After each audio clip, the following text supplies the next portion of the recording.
It happened casually, like she was commenting on the weather. We were standing in the kitchen, plates stacked in the sink, the hum of the dishwasher filling the silence between us. I had just mentioned that I'd fixed the loose hinge on the bathroom door, expecting at least a small thank you. Instead, she sighed and muttered, "You're more like a roommate than a husband these days." The words hit harder than I expected. Roommate. Not partner. Not friend. Certainly not love. Just roommate. I stared at her, waiting for her to take it back, to laugh, to say she didn't mean it. But she didn't. She was already scrolling on her phone, her attention gone. For the rest of the evening, the word echoed in my head. Roommate. Was that how she really saw me now? The man who worked double shifts to pay for the life we had built. The man who tried to cook, clean, fix, provide all while hoping she'd still see me as the man she once wanted. But no. To her, I was just someone who happened to share the same address. And in that instant, I understood something I had ignored for too long. The marriage I thought I was holding together was already gone. I didn't argue with her. Didn't tell her how much it cut. But later that night, as I stood in the closet staring at the rows of clothes I had hung neatly beside hers, something shifted. For the first time, I didn't see a home. I saw a room I was renting in someone else's life. And that was when I made the decision. I was going to leave. Not tomorrow. Not someday.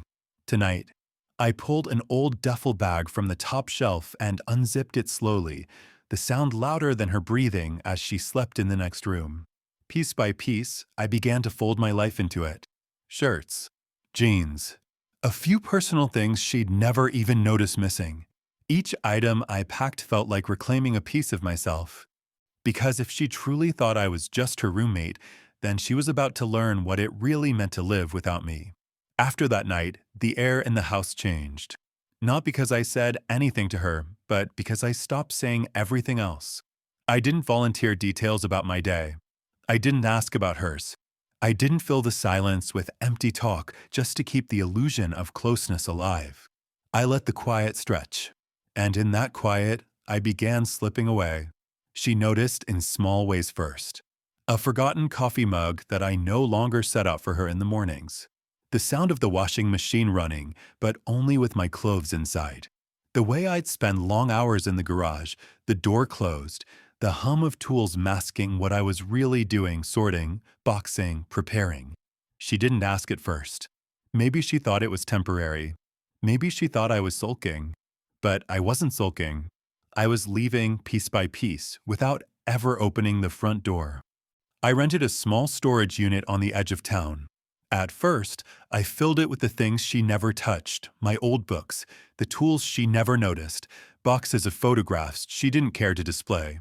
Later, I started moving the essentials, clothes, documents, savings I'd been building in a separate account.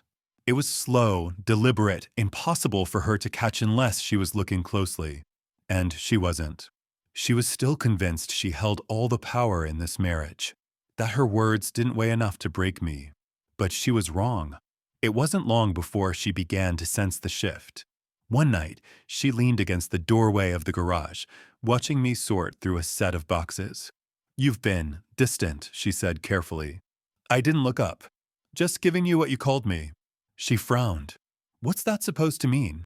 I set down the box, wiped my hands, and finally met her eyes. Roommates don't need to talk much. Her lips parted, but no words came. She stood there for a moment longer before turning and walking back inside. That was the first time I saw her mask crack. The first time she realized the role she had assigned me was not one I intended to play forever.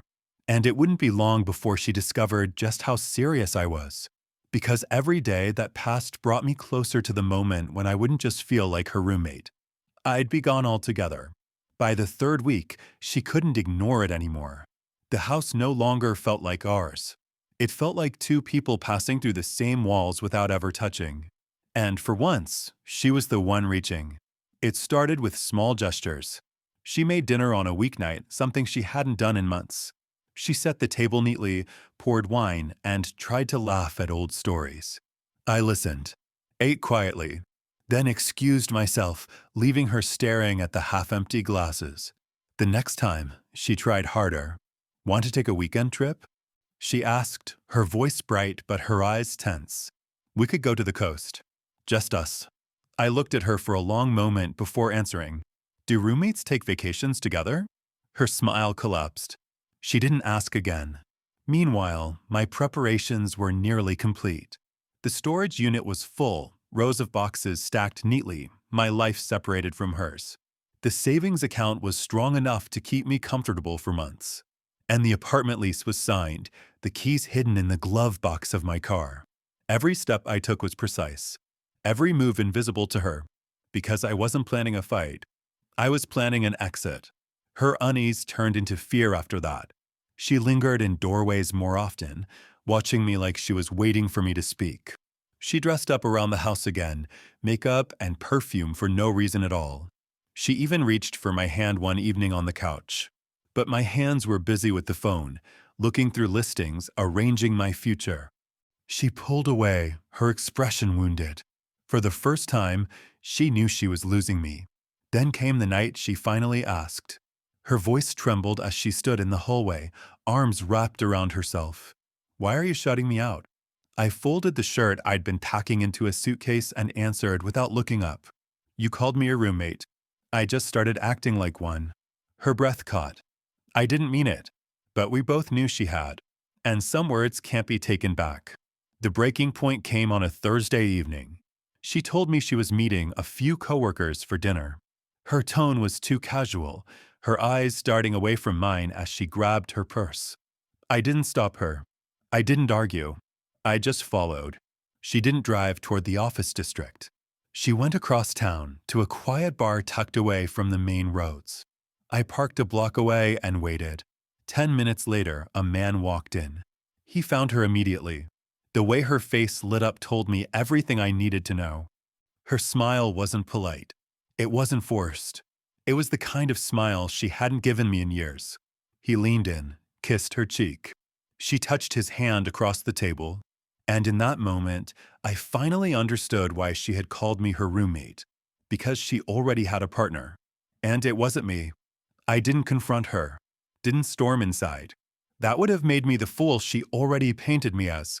Instead, I drove home, calm, silent, done, and I acted. By the time she came through the door after midnight, the house was already stripped of me. My clothes, my tools, my books, gone. My side of the closet empty, the garage shelves bare. On the kitchen counter sat a single envelope. Inside were divorce papers, and a note, one line, written in my hand. You called me your roommate. Now that's all you'll ever have, an empty room. I imagined she stood there in the silence, realizing too late that her careless words had become reality. That the man she dismissed had left without shouting, without begging, without warning. And the life she thought was secure had vanished into the night with him.